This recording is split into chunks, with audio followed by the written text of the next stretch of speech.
Moi, quand je dois expliquer aux parents ce qu'est un lait de croissance, je leur dis 3 choses. Le lait de croissance, c'est un lait dont on a diminué la concentration en protéines. C'est un lait dans lequel on a ajouté des acides gras essentiels. Et c'est un lait qui contient un taux élevé de fer et de vitamine D.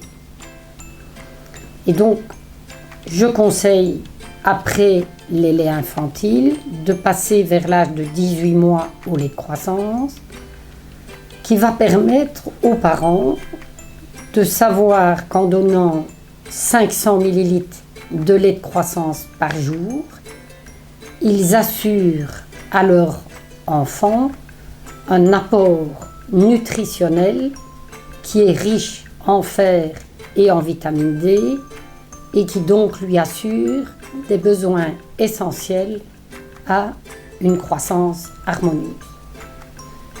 Pour le faire, il faut savoir que dans notre population, presque 20% des enfants sont carencés en fer, donc 1 sur 5, ce qui est énorme.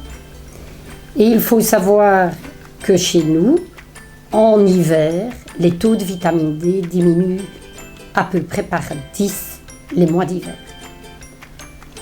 Et donc, en apportant un lait qui est enrichi dans ces 2 nutriments, on est un peu déculpabilisé ou en tout cas moins inquiet si l'enfant mange moins bien, parce que c'est un âge où, je vous l'ai expliqué, l'enfant s'oppose.